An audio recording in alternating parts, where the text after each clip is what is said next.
세상에 나오는 말 중에 한국인에게 추사를 모르는 사람도 없지만 아는 사람도 없다라는 말이 있어요. 그 이야기는 추사 김정희는 누구에게나 다 낯익은 이름인데 그분이 갖고 있는 인간의 진면목이 우리는 지금 추사체라고 하는 글씨체를 중심으로 해서 알고 있지만은 이분은 우리 간송에서 안내문에 써 있듯이 당대의 최고 가는 학자이고 요즘 말로 인문학자였습니다. 이분이 세상에 보여 피력을 해준 그 분야는 당시 모든 분야, 기본적으로 문사철을 하는 경학에 있어서도 대가였고 남들이 잘 하지 않는 금석학을 개척을 했고 그런가 하면은 불교에 심취해서 불교학, 정확히는 선학에 있어서도 해동의 유마거사라고 이야기를 하고 다도에 있어서는 초의 다산과 함께 3대 성인의 한 분입니다. 그런가 하면은 추사 김정희가 죽고 난 다음에 10년 후에 추사의 시집이 나왔는데 그 시집을 쓴 신석호 씨 얘기가 추사는 시의 대가였는데 글씨를 잘 쓰는 바람에 그가 시의 대가인 것이 묻혀버렸다고 얘기해요. 어느 분야에 있어서는 모든 걸 다 성취한 그런 분이었어요. 그렇게 하면서 자신의 예술만 완성시킨 것이 아니라 그것이 하나의 신사조로 만들어가지고 우리 지금 간송미술관 전시하는 데에서 예린 가불록의 8명의 그 제자 후배들을 비롯해 가지고 수많은 사람들이 따라오게 하고 더 큰 것은 추사가 있음으로 해서 그 이후에 우리 글씨에 있어서 모든 사람들에게 새로운 시각을 열어줬다고 하는 영향력으로 있어서도 누구도 따를 수가 없습니다. 1986년 그러니까 추사 탄신 200주년 기념됐을 때 청명 임창순 선생님이 국립중앙박물관에서 강연을 하시는데 그분이 첫 마디가 이렇게 얘기했어요. 추사체 얘기하는데 추사체가 뭐냐 하면 여러분이 쓰는 엉망진창으로 쓰는 글씨가 추사체라고 우겨서 크게 틀리지는 않습니다. 다만 여러분이 쓴 글씨는 엉망진창이지만 추사가 쓴 거는 멋이 있습니다. 그게 큰 차이인데 추사는 고전을 통과해 가지고 자기 개성으로 나온 사람이기 때문에 개성적인 것 속에 고전이 갖고 있는 법칙을 벗어나지 않았기 때문에 가능한 거고 여러분은 그 훈련을 받지 않고 마음대로 썼기 때문에 그렇다는 거죠. 아무튼 조형의 자율성을 보여줬다는 데에서는 그 추사의 위대함이 있다고 그렇게 얘기를 했어요. 결국은 성취한 것은 추사체로서 우리에게 알려지는데 추사체가 그렇게 나올 수 있는 배경에는 추사 한 사람의 천재성에서만 나오는 것은 아니었고 그 시대의 분위기가 그쪽으로 가게끔 가는 그 노선이 있었습니다. 이 추사 김정희가 표준 한국인상이라고 얘기할 수 있을 정도로 참 너그럽고 인자하고 한 모습인데 소치가 그린 학자상이나 이한철이 그린 대례복 입은 그 선비상이든 어쨌든 추사 김정희의 이미지 했을 적에는 굉장히 인자하고 부드러울 것 같은데 삶은 그렇지가 않고 참 많은 풍파를 겪은데 그 아픔을 다 당신의 사상과 예술 속에서 녹였다는데 큰 의미가 있습니다. 추사체의 가장 전형적인 것은 아마도 이 대팽도보 과강체 고해부처하녀손 큰 요리라고 하는 것은 두부에 오이에 생강 야채를 넣은 찌개이고 고해 아주 뛰어난 모임이란 아들 손자 며느리하고 만난 것이라네 하는 이 명나라 오중거라고 하는 사람 회가변에 나왔던 그 얘기를 옮겨 쓰면서 이거는 풀부가 지내는 그 한 즐거움인데 황금 도장 주렁주렁 차고 상다리 부러진 밥상을 받았지만은 필부의 이 낙을 알고 있는 사람은 몇이나 되었는가 하면서 이 우리의 일상적인 가치에 대해서도 마지막 71살 때 그 보여준 이 글씨가 가장 전형적인 그 무르익은 추사 글씨의 전형이라고 생각합니다. 난초 그림도 아름답게 그린 것도 많지만은 저 갈대처럼 그렸는데 오히려 그 아리따운 난초보다도 더 훨씬 그 원형질을 느끼게 해주고 이 분맛이라고 하는 거 글씨의 획맛을 보여주니까 이게 어떤 면에서 추사를 이해할 적에 이 두 작품이 갖고 있는 예술성을 그 마음으로 느꼈다면 그것은 이 추사에 대한 진면목을 이해했다고 할 수 있을 겁니다. 잘 동의가 안 되면은 이게 추사의 진면목이라고 외워가지고 그냥 가슴속에 머릿속에 꽉 집어넣고 요 다음에 뭐 나오면은 이거하고 이렇게 이미지를 비교해 보십시오. 추사체에 대해서 당대에 얘기한 평 중에 유채진의 초단잡조라고 하는 글 속에 이렇게 나옵니다. 저 유천희의 노안만필의 글씨처럼 그냥 뭐 달리기 하면서 가는 것 같은 그런 글씨를 썼는데 추사의 글씨에 대해서 잘 알지 못하는 자들은 괴기한 글씨라 할 것이요. 괴기하게 생겼죠. 알긴 알아도 대충 아는 자들은 황홀해서 뭐가 멋있는지 그 실마리를 종잡을 수 없을 것이다. 글자의 획이 혹은 살지고 혹은 가늘고 혹은 메마르고 혹은 기름지면서 험악하고 괴이해서 얼핏 보면 옆으로 삐쳐나가고 종횡으로 비비고 바른 것 같지만 거기에 아무런 잘못이 없다. 마음을 격동시키고 눈을 놀라게 하여 이치를 따져본다는 게 불가하다. 그래서 원래 글씨의 묘를 참으로 깨달은 서예가란 법도를 떠나지 않으면서 또한 법도에 구속받지 않은 법이다. 추사시의 비밀은 거기에 있었던 거죠. 법도를 떠나지 않으면서 또한 법도에 구속받지 않은 법이었다. 이 당시의 평론을 보면은 그 예술이 어떤 수준에 있는지 알 수 있는데 추사 시절에는 저런 평을 할 수 있는 평론이 있었어요. 추사가 여기까지 오는데 프롤로그로는 담원 홍대용부터 이야기를 해야 됩니다. 이분은 실학자 중에서도 혼천의를 만들고 지동서를 주장해서 우리 교과서에서 조선시대 실학자 중에서 과학자로서 많이 이야기되고 있고 실제로 음악으로 얘기하면은 오선지의 악보를 처음으로 쓴 거는 담원 홍대용이었습니다. 근데 이 담원 홍대용이 이 삼촌을 따라 가지고 북경에 자제공간으로 떠나게 된 것이 이 조선시대 그동안에 있었던 한중 문화 교류에 있어서 새로운 물꼬를 트게 됩니다. 그게 무슨 얘기냐 하면은 청나라에 의해서 중국이 멸망된 이후 조선의 선비들은 청나라 문화를 받아들일 생각을 하지 않고 중국은 만주족에게 망해버린 야만 국가로 됐지만은 우리는 중화의 전통을 이어받은 소중화다라고 하는 프라이드를 갖고 살았어요. 그래서 청나라 문화가 안 들어왔어요.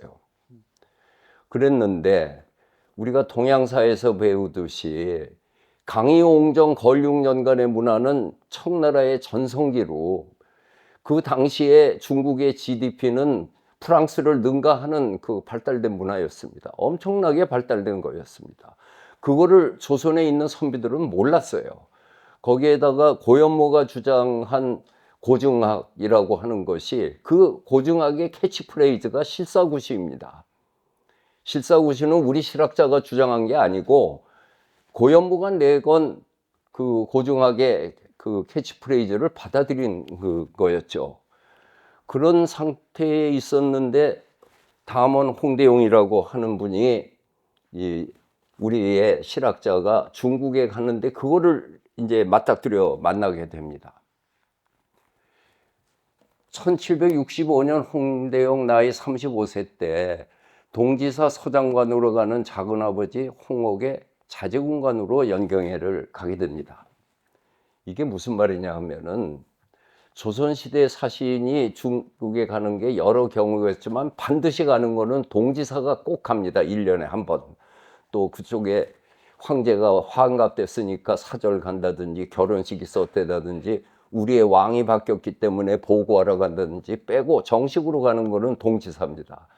동지사가 뭐냐 면 동짓날 가기 때문에 동지사입니다. 동짓날 왜 가냐 하면은 달력 받으러 가는 겁니다. 그 달력이 우리도 만들 줄 알지만은 중국이 55개 소수민족을 컨트롤하는 방법의 외교적인 방법이 달력은 천자의 고유 권한이라고 해서 그 달력을 받으러 오라는 겁니다. 그러면 달력 받으러 사신이 갈 적에 선물 가져가죠. 선물을 받는 사람은 윗사람 입장에서 받는 것보다 더 내려줍니다. 그래서 동지사가 보낸 선물보다 우리가 받아오는 게 더 많았어요. 그게 문화 교류이기도 했죠. 근데 만약에 달력 받으러 안 가면 어떤 일이 있는가? 그러면 청나라 CIA에서 조사 나가죠. 우리는 제국주의를 한 일도 없고 이 경제 외교 국방으로 1등을 한 일이 없기 때문에 컨트롤을 어떻게 할 건가에 대해서 우리는 잘 모릅니다. 근데 그네들에게 있어서는 2000년 동안 주변에 있는 소수민족을 그렇게 다스려온 거예요.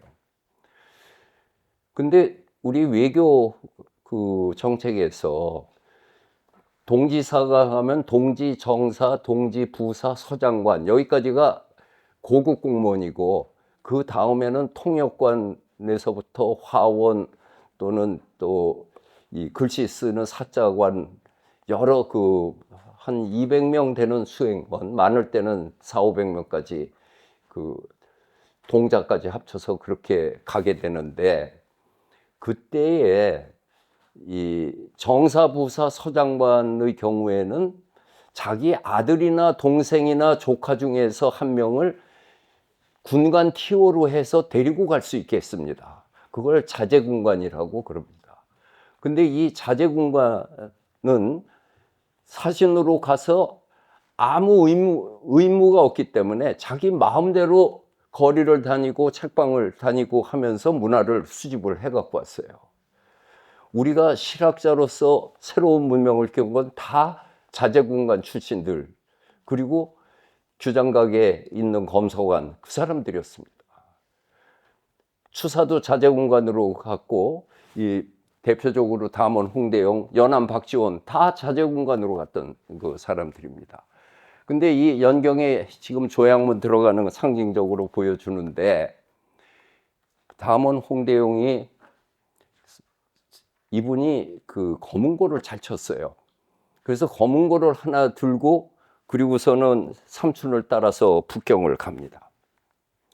가서 제일 먼저 간 곳이 북경에 있는 천주교 남당입니다. 북경에 동서남북에 천주교 교회당이 있었어요. 이 교회당에 갔더니 거기에 독일인 신부가 있었는데 그분이 달력을 만드는 것을 정확하게 날짜를 만드는 그것을 많이 가르쳐 줘가지고 그분을 만나러 또 갔어요. 갔더니 독일인 신부에게 쉽게 얘기해서 1년이 365가 4분의 1인데 이 4분의 1을 어떻게 처리하느냐. 그리고 음력하고 이게 맞지 않아서 왔다 갔다 하는 건 어떡하냐. 이거를 물어봤더니 이 독일인 신부가 내가 알고는 있는데 이게 하느님 천기를 누설하는 거가 돼서 내가 못 가르쳐 주겠다. 그렇게 얘기를 해요. 그랬는데 그때 천주교 남당에서 파이프 오르간 소리가 나오는 거예요. 아주 그 장중한 소리에 홍대용이 놀랬죠.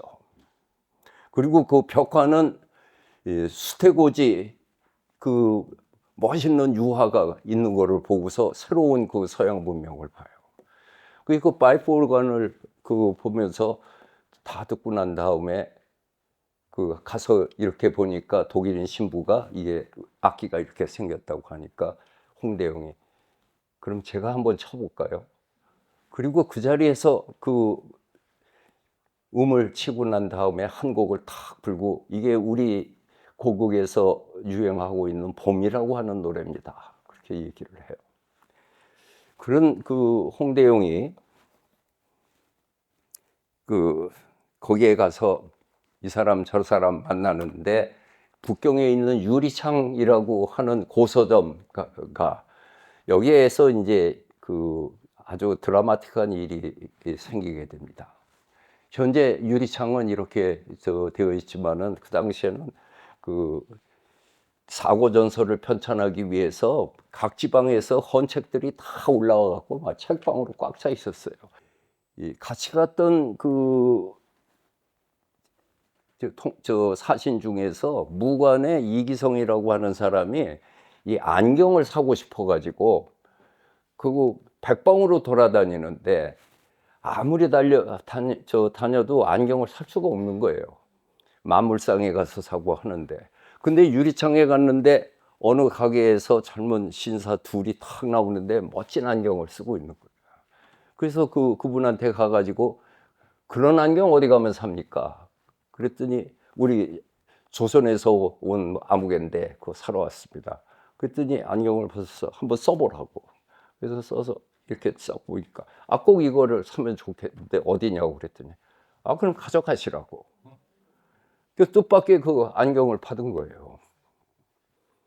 그래서 이거 어떻게 사례하니까 무슨 사례냐고 그냥 가시라고.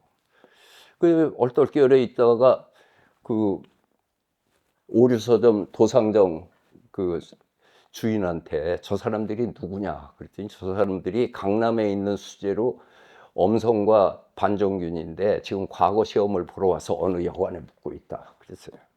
이제 그래갖고 집에 숙소로 돌아와 가지고 담원 홍대용에게 지금 안경 하나 거저 얻은 바를 했는데 어떻게 하면 좋겠냐. 그러면 감사의 그 시를 써가지고 선물하고 해서 보내면 된다. 그래서 이제 보냈어요. 홍대용이 대신 써줬죠. 그거를 받고서 엄성하고 반정균이 이렇게 수준 높은 그 글을 볼 수가 없으니까 만나자. 그래갖고 만났어요. 그래갖고 오늘 안 되니까 내일 또 만나자. 그래서 또 만나서 그냥 하루 종일 이런저런 문학과 예술 사상에 대해서 얘기를 했어요. 내일은 바쁘니까 못 만나더라도 시는 주고받자. 한 달 동안 이렇게 교류를 합니다. 그랬는데 그 반정교는 과거 이분들이 강남에서 그 항주에서 그 온 선비로 반정교는 과거에 급제했는데 엄성은 떨어졌어요. 그 엄성이 떨어지는데 이게 그 여기 위에 건가? 이분이 엄성이라고 하는 분인데 이건 우리 홍대영이고 저 엄성이 떠나갈 적에 홍대영이 뭐라고 글을 써줬나 이별의 글을 썼는데 그게 여러 가지가 아니고 시험에 낙방했지만은 좌절하지 말고 더 열심히 해라 이런 그렸겠죠. 근데 그걸 가지고서 가는데 가다가 학질에 걸려가지고 그냥 사경을 헤매는 거예요. 근데 그 엄성의 형님이 엄과라고 강남에서 유명한 학자인데 동생이 그렇게 불의로 그 당해서 올라와서 보니까 사경을 헤매면서 형님 내가 지금 죽는 건 하나도 아쉬울 게 없는데 내가 홍대영이라고 하는 사람과 이렇게 그 좋은 교류를 맺어서 한참 그 우리들의 친교를 펼쳐나가는데 그만 내가 더 이상 하지 못하는 게 억울합니다. 그러면서 홍대영이 선물한 조선 먹을 코에다 대고 그 향을 맡으면서 세상을 떠납니다. 이것을 돌아와서 장례를 치르면서 그 형이 엄성이 죽어가는 그 과정을 글로 써갖고 홍대용에게 보내요. 북경으로 해가지고 역관이나 또 상인들 편에 인편으로 해서 그것을 1년 만에 받아서 홍대용이 저 엄성이 살던 강남을 바라보면서 향을 피우고 하루 왼종일 통곡을 하고 추도에 추도사를 씁니다. 그것을 인편에 해가지고 다시 북경으로 해서 강남으로 도착했을 때 마침 엄성의 대상날이었어요. 그 엄성의 대상날 강남에 있는 선비들이 쫙 모인 자리에서 형 엄과가 홍대용이 써온 그 추도문을 갖다가 많은 사람 앞에서 낭독을 하게 됩니다. 그래가지고 모든 사람들이 이 엄성과 홍대용의 관계에서 아름다운 그 문화 교류를 생각을 해서 그 이후에 그 북경에 가서 학자를 만나면은 나 조선에서 왔다 그러면 홍대용을 아느냐고, 그리고 중국 사람 만나면 엄성을 아냐고 하면서 또 옛사람 그리면은 이야기를 나누면서 옷깃을 올려서 눈물을 닦았다 뭐 이렇게 그 이야기를 합니다. 이 과정이 그래가지고 을병연행록이라고 그 2회에 걸쳐서 엄성 반정균하고 필담한 것을 모은 회우록이라고 하는 책을 쓰는데, 그게 지금 번역되어 있는 거가 을병연행록하고 산해간 잠긴문을 한 손으로 밀지도다, 홍대용과 항주의 세선비, 지금 우리 학자들이 연구해온 책들이 이런 책으로 나와 있습니다. 그랬는데 회우록, 친구를 만난 그 기록을 6필로 쓴 거죠. 돌려보는데 박제가는 밥 먹던 숟가락질을 잊기도 했고 너무 재밌어서 밥 먹던 밥알이 튀어나오도록 흥미로웠다고 그래요. 그래서 너 다음에는 나 본다고 기다리는 사람이 줄을 서 있었어요. 이덕무는 이 회우록을 읽고서 천해지기서라고 하는 그 하늘 끝가에서 떨어진 데서 만난 사람들의 기록이라는 그 글을 남기게 됩니다. 그리고 거기 홍대용이 쓴 그 속에는 중국에서 새롭게 봤던 새로운 견문들, 고중학적인 분위기, 그런 것들을 다 담아 온 거예요. 그래서 78년에는 박제가와 이덕무가 연경에 갔다 오고 80년엔 연안 박지원이 갔다 온 다음에 열하일기를 쓰게 됩니다. 90년에는 유득공과 박제가가 2차 연행을 하고 1801년에는 박제가의 3차 연행이 있었고 1809년 추사 김정희의 연경행이 있었습니다. 이 조선 문화 지식인 사회 속에서 완전히 이 청나라의 실학을, 고중학, 금속학을 비롯한 새로운 학문의 풍토가 이렇게 쫙 퍼져가는 가운데 추사 김정희가 태어났고, 추사 김정희의 선생은 초종 박제가였습니다. 어렸을 때부터 선생을 통해 가지고 이 새로운 고중학과 실학 내지는 금속학의 그러한 학문을 익히고, 그러면서 추사 김정희는 태어납니다. 이 과정은 우리가 까맣게 잊고 있었는데, 후지츠카 치카시라고 하는 일본인 학자, 이분은 아들인데, 이분이 청나라 사상을 연구하기 위해서 북경에 가 있었는데, 거기에서 자료를 찾아보면은 중국 사람 기록 속에 박제가 얘기가 계속 나오는 거예요. 홍대용 얘기가 나오고. 그게 상상 못한 일이 있는 거예요. 어떻게 동시대에 이렇게 조선과 청나라가 지식인 교류가 이루어졌는가. 이제 그렇게 궁금하게 생각을 했는데, 서울대학교죠. 경성제국대학교 교수 모집을 해가지고 24년에 경성대학교 철학과 동양철학과 교수로 오게 됩니다. 교수로 온 다음에는 당시 고서정가를 다니면서 지금 연안 박지원, 박제가, 추사 김정희, 자하신이, 표암 강세왕 다 연경에 갔다 온 사람들의 자료를 다 공부를 해가지고 이분이 박사학위 논문으로 쓴 거가 청조문화 동전의 연구라고 하는 그 책을 쓰게 됩니다. 그 과정 속에서 모든 것이 지금 내가 얘기했던 그러한 내용들이 아주 깊이 있게 풀립니다. 이 얘기만 해도 내가 한 5시간은 얘기할 수 있을 것 같아. 저걸 보고 배운 거를. 이분은 그러면서 이런 실학자에 관한 편지, 관찰이나 이게 나오면 무조건 샀습니다. 작품은, 그림은 비싸니까 못 사고 글씨 있는 건 무조건 샀어요. 대표적으로 이분이 갖고 있던 게 세안도였습니다. 이것까지도 후지스카 컬렉션이었어요. 그랬다가 세안도는 어쨌든 소전 손재영이 일본 가서 찾아왔고, 저 달라고 해서 가져왔고, 이분이 돌아가시고 난 다음에 우리 학계하고는 이렇게 소식이 끊어졌는데, 제가 2002년에 완당평전을 세 권으로 펴내면서 참 이분에 대한 고마움은 이루 말할 수가 없는 거예요. 내 책에 보면은 앞에 제 1장은 후지스카 치카시를 그대로 인용한 거잖아요.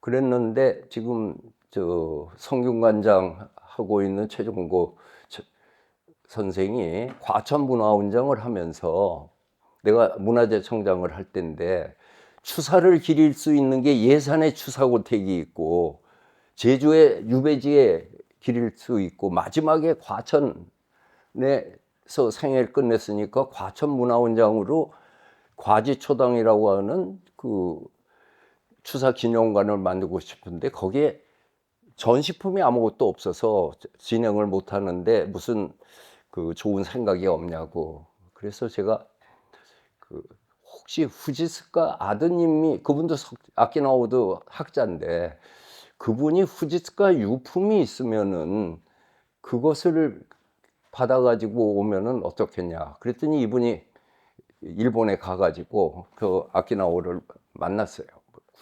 80 몇 세, 90 몇 세 가까웠을 거예요. 갔더니 아키나오가 당신 정말 잘 왔다고. 이 뒤에 있는 책이, 이 자료가 전부 우리 아버님 건데 내가 이걸 어떻게 처리하지 못해서 지금 죽지 못하고 있으니 이거를 다 가져가시라고. 동경대학에서 이거를 달라고 그러는데, 지금 하는 거 보면 동경대학은 받아서 창고에 넣어뒀지 이거를 활용하고 연구할 사람은 내가 보기에 없으니까 한국으로 가져가시라고. 그래서 2천 몇백 건이었을 거예요, 처음에 온 거가. 근데 그 다음에 또 연락이 왔어요. 그거 말고 편지에서부터 뭐 이런 자료들 갖고 있는 거가 박스로 10박스 있는데 이것도 가져가시라고. 그래가지고서 과천에 추사기념관을 짓게 됩니다.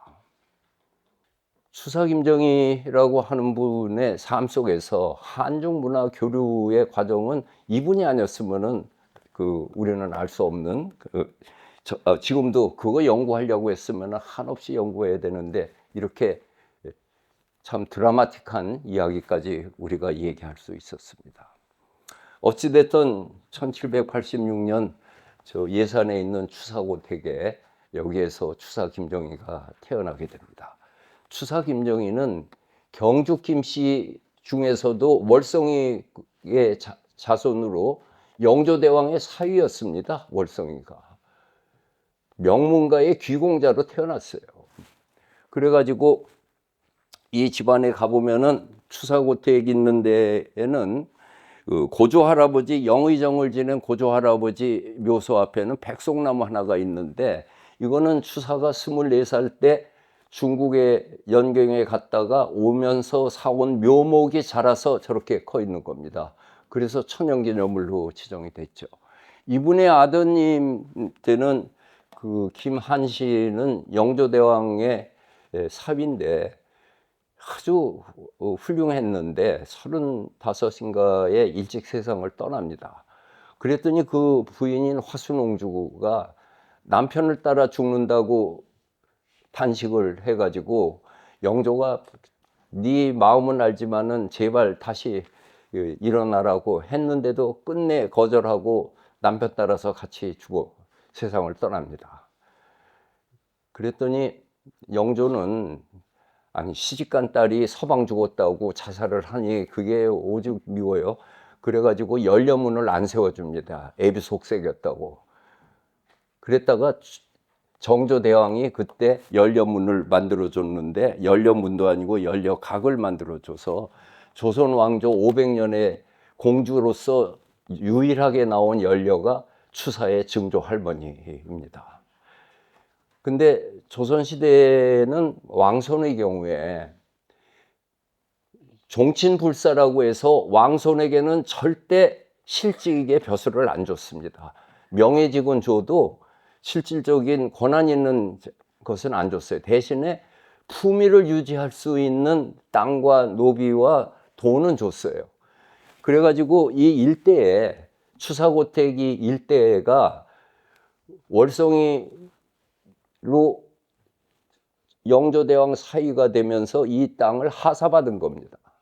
그때 충청도의 고을이 53개 고을이었는데 53개 고을에서 각 고을마다 한 칸씩을 기부하라고 해서 쉬운 3칸짜리 집 진 거가 아까 본 추사고택이었습니다.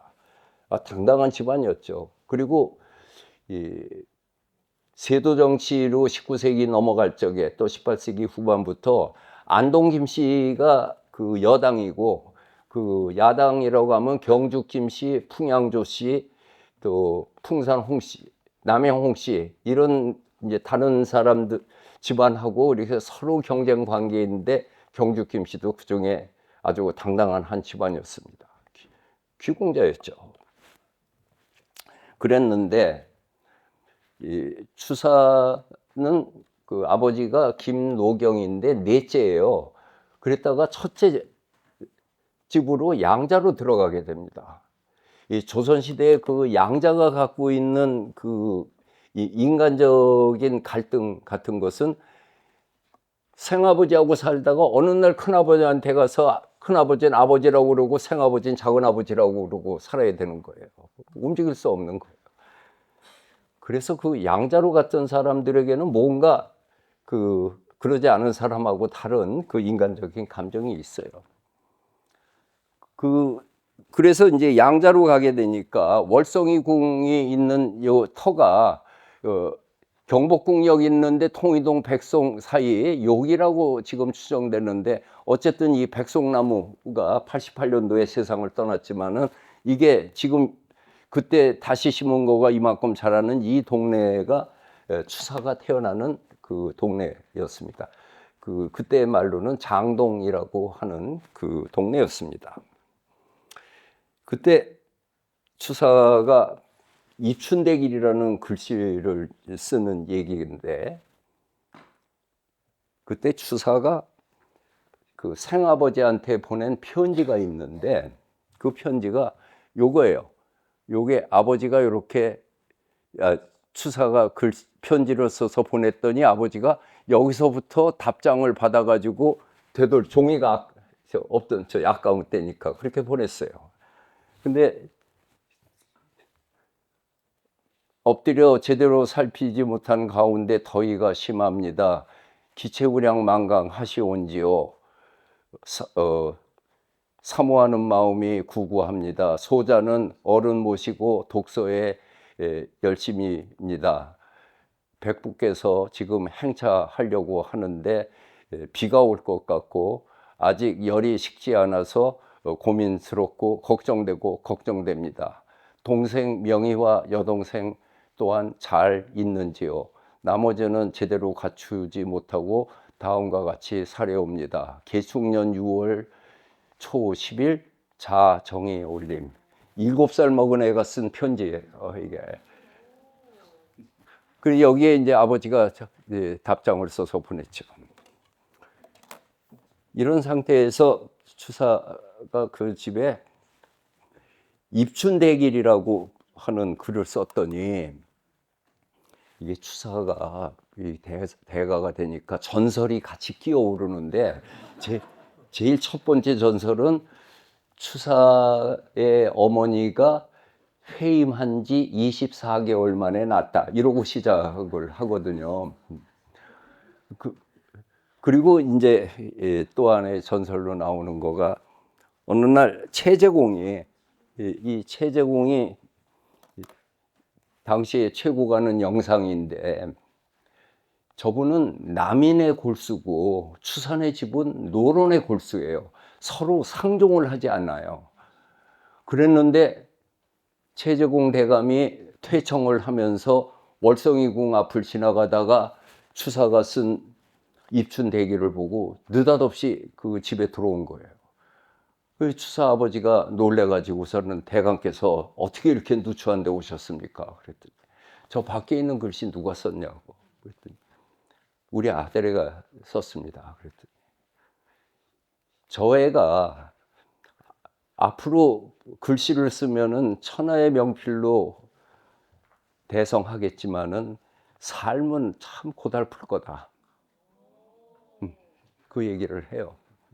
그게 왜, 그 대신 학문으로만 나가도 대성할 것이다. 그렇게 얘기했어요. 그게 신탁이라고 하는 거는 그게 맞으니까 그걸 해석하는 건데 예술로 나가면은 인생이 고달프고 학문으로 나가면은 인생도 편하고 대성한다고 하는 거예요. 그 이유는 예술은 어찌됐든 개성을 발휘하는 겁니다. 학문은 어찌됐든 이성적 사유에 의해서 종합을 하는 거예요. 날카롭게 대들고 싸우고 하는 일은 적은 거예요. 그거를 얘기를 했던 것 같아요. 그 다음 해 이제 입춘대기를 썼더니 박제가가 내가 이 아이를 키워서 대성시키겠습니다. 근데 경주 김씨 귀공자 집안에 박제가는 중인이에요. 감히 중인이 그 양반 자제를 가리킨다고? 근데 이 경주 김씨 노론은 일찍부터 이 서울 회통에서부터 중인들에 대한 거가 달랐어요. 그래가지고 받아들여서 박제가로부터 그 공부를 배우기 이제 하기 시작을 하게 됩니다. 그랬는데 추사의 그 일생에서 12살 됐을 적에 양아버지 양어머니가 돌아가십니다. 그리고 조금 있다가 양할머니도 돌아가셔요. 이게 무슨 얘기냐면은 경주 김씨 월성이 계의 종손이 돼버리는 거예요. 12살 먹은 애가 그 200~300명 모이는 제사의 제주가 되는 거예요. 주손이 돼요. 거기에다가 추사의 가장 그 인생에서 가장 따뜻했던 어머니였는데 추사 어머니가 기계유 씨로 아주 자애로운 분이었어요. 그리고 이분이 글씨를 참 잘 썼어요. 이게 우리 한글 편지 전에 나왔던 기계유 씨 부인이 추사 아버지인 김노경에게 객지에 가 있는 그 남편에게 보낸 편지인데 글씨가 아주 반듯하고 유려해요. 그래서 어떤 사람은 추사의 천재성은 외탁을 해가지고서 뛰어나다고 얘기를 하는데 내가 그거를 동의하는 게 내가 기계유 씨거든요. 근데 기본적으로는 예산 정기설이 있어요. 추사 엄마가 회의물에서 예산으로 가서 날려가 있더니 예산에 있는 모든 소나무가 비실비실하고 죽으려고 하다가 추사가 나오고 나서 다시 살아나고 예산 땅에 모든 우물이 다 메마르다가 추사가 태어나고 나서 다시 샘이 솟았대. 이거는 최한수 선생이 주장하는데 그분이 예산분이거든. 그래서 최한수설은 예산정기설이고 유홍준설은 외탁설로 되어 있는데 어쨌든 그 어머니 글씨 한글을 썼는데 추사는 한글을 쓸 줄 알았어요. 읽을 쓸 뿐만 아니라 다산이나 연암이나 우암 송시열 다 한글 몰랐습니다. 그거 잠깐이면 배우는 건데 안 배웠어요, 그분들. 추사가 귀공자 같아도 이런 서민적인 채취나 이런 거에서 남다른 데가 있었던 거는 어머니의 그 영향이 있었을 겁니다. 그리고 저 한산이 씨하고 결혼을 하게 됩니다. 그 한산이 씨는 지금 저 천안 가까이 외암 민속마을 그 집안에서 왔는데 일찍 사별을 하게 돼요. 그리고 집안에 뭐 계속 줄초상만 그렇게 나오고, 자기 선생님 박제가도 종성으로 귀양 갔다가 와서 몇 해 안 돼서 세상을 떠나고, 주변에 좋은 일이라는 건 아무것도 없이 그렇게 지내게 됩니다. 그리고 난 다음에 이제 22살 그때 됐을 적에 돌아가실 분은 다 돌아가시고, 그리고 집안이 정리될 때 새로 결혼하는 게 예안이 씨하고 결혼을 하게 됩니다. 그래서 어떤 사람이 예안이 씨가 며느리가 복 있는 며느리가 돼서 더 이상 추사 집안에는 풍파가 없었다고 하는데, 내가 보기엔 죽을 사람 다 죽었는데 뭐 이게 이제 감기 다 낳고 아스피린 먹은 거랑 똑같은 거지. 어떤 그 과정에 공부를 하면서 24살이 됐을 적에 과거 시험에 합격을 하게 됩니다.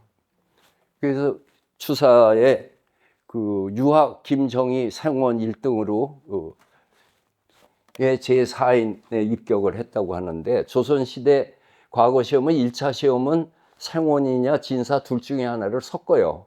그래서 어떤 때는 생원은 경전으로 시험 보는 거고 진사는 문학으로 시험 보는 겁니다. 그래서 진사가 되던 생원이 되던 어쨌든 1차 합격자고, 저 1차 합격을 하게 되면은 성균관에 입학할 자격을 주고, 그 다음에 군역이 면제되고, 그리고 이제 2차 시험으로 보게 되는데, 조선시대 생원 진사 합격자의 평균 연령이 24살이었어요. 추사도 그 나이에 된 겁니다. 그랬는데 그때 아버지가 동지부사가 돼가지고서 연경으로 가는 거예요. 저 압록강까지 갔어요. 그때 추사가 자제군관 자격으로 해가지고 쫓아가서 아버지 연행길에 합류를 하게 됩니다. 그래서 저 산해관을 넘어가지고, 참 산해관 나도 가봤더니 천하제일관인데 이렇게 지어놨어. 하여튼 중국 사람들 짓는 거 보면 어마무시해요. 한 번 죽이면 10만 명씩 죽이고, 그러니까 그렇죠. 그 산해관 거기가 바로 만리장성이 시작되는 발해죠. 그래서 여기에서 발해에 관한 시를 짓고, 그리고 연경에 갔습니다. 가서 제일 먼저 만난 게 완원이었습니다. 이 완원은 자기 선생님 박제가하고 친했어요. 그래서 그 집을 찾아가니까 선생님 책상에서 봤던 그분이 딱 보이고 있는 거예요. 달려갔죠.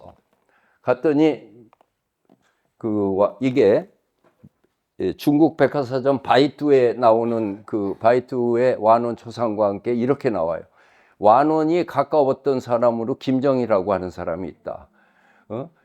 1810년 정월에 김정희가 완원을 방문해서, 완원은 이때에 비상이한 영물이다. 참 드문 영물이 조선에서 왔다고 하면서, 이 태화비 쌍관비, 태화 쌍관비를 비롯해 가지고 많은 서예 탁본을 주었고, 그리고 시대의 명차인 용단 승설차를 대접을 해갖고, 저 완원이 차의 명가가 돼가지고 차가 엄청 많은데, 오는 사람의 급수에 따라 가지고서는 이 차를 대접을 했는데, 최고 가는 거가 승년 승설차였어요. 근데 내 옆방에 있는 교수가 커피 광인데, 오는 애 따라서 봉다리 커피에서 루악 이게 주는 사람 있는 거하고 똑같은 그런 거였어요. 그리고 화산묘비와 당나라 정관 조상비 등을 보내줬다. 이게 중국 백과사전에 나오는 팩트의 사실이에요. 완원을 너무 존경을 해가지고 추사가 이때부터 추사라는 호보다도 완당이라고 하는 호를 쓰게 됩니다. 그리고 여러 사람 만난 거가 후지츠카 책에 쭉 나와요. 그거 뭐 하면 또 3시간 가야 돼요. 옹방강 이분하고 만난 거예요. 이 옹방강은 당시 청나라 때의 최고가는 서해가는 옹유양왕입니다. 옹방강, 유서감, 양동서, 또 누구냐? 왕문치. 옹유양왕 하는데 옹방강이에요. 근데 이분이 그 당시에 78살이야. 그 추사가 거기서 그 교류를 하니까 옹방강 보고 추사 한번 만나 주랬더니 추사가 옹방강이 만날 생각이 없는 거야. 78세에 된 청나라의 대학자가 저 조선 총구석에서 온 24살 먹은 애 만나는 게 얼마나 귀찮겠어요. 그래서 만나주지 않다가 떠나기 한 3일 전에 그냥 할 수 없이 조밥 먹기 전에 오라고 그래서 왔어요. 와가지고 얘기를 하는데 깜짝 놀란 거예요. 뭐라고 그래야 모를 거고 옹방강이 가갸 그러니까 추사가 거교 그러면 고교 그러니까 구교 뭐 그러고 이제 그냥 쫙 대화를 한 거예요. 그게 옹방강에 아들이 6 있는 중에 다 죽고 옹수배, 옹수권 둘 남은데 마지막 옹수권이 추사하고 동갑이었어요. 그 아들을 시켜가지고 추사에게 내가 갖고 있는 탁본 콜렉션 다 보여주라고 성묵서루라고 하는 이 도서관과 콜렉션이 있는 거를 하루 종일 거기서 다 보는 거예요. 이게 추사의 그 원본을 본 거에 오는 감동은 엄청난 거였습니다. 이것이 이제 추사가 그 귀국한 다음에 누가 무슨 글씨에 대해서 이렇게 얘기하면은 도낭 태수비가 어쩌고 이렇게 얘기하면은 내가 옹방강의 성묵서루에서 진본을 봤는데 그건 이렇게 생기지 않았고 이런 식으로 비판을 많이 했어요. 그게 당하는 사람이 얼마나 화가 나겠어. 나도 못 봐서 죽겠는데 넌 안 봐서 모르지만 난 직접 봤는데 그렇지 않다. 나 어렸을 적에 미국 가서 보니까 안 그렇다 가지고 그냥 세상 먹은 사람들 많아. 하여튼. 그것이 이제 그런 태도가 추사가 살아가는 데 있어서 큰 약점이기도 했지만 어쨌든 그건 사실이었습니다. 그리고 가지고 이 옹방강이 이게 추사하고 같이 나눴던 필담을 했던 그 서류가 문서가 지금도 남아 있고 그리고 추사 떠나는 날 송별회가 열렸어요. 북경에 55일 있었는데 그때 만났던 옹방강은 늙어서 못 오고 옹수곤이 참석을 했고 완원을 비롯해 가지고서 8명이 여기에 가경 경호년 2월 조선의 김추사 선생이 귀국하는 데 앞서서 여기에 사람들이 이렇게 모여가지고 송별회를 해줘가지고 양주의 주학년이 송별도를 그려준 겁니다. 여기 가운데 이 모자 쓰고 군복 입은 게 추사예요. 왜냐면은 군관 티오로 갔거든요. 연암도 갈 적에 군복 입고 갔어요. 자제 군관 티오니까. 그리고 여기서 그 추사 선생 와서 좋았어 뭐 하는 그 얘기하고 있고 여기 이제 지각한 사람이 먼저 들어가시죠 하고 지금 있는. 그리고 거기에서 죄다 추사에게 송별시를 쫙 쓰고 추사는 그거에 답하는 또 내 나라 조선은 좁고 비루한데 중국에 오니까 인재도 많고 천하는 넓어서 나 여기에서 한번 꿈을 키워보고 싶네 이런 그래서 많은 사람들이 좀 민족 반역자 같은 냄새가 난다고 그렇게 얘기하는데 그건 진심이었던 것 같습니다. 그래가지고 여기에서 새로운 세계를 책도 어마어마하게 사왔어요. 또 부잣집이니까. 그렇게 해가지고 추사 김정희가 이제 새로운 세계를 받게 됩니다.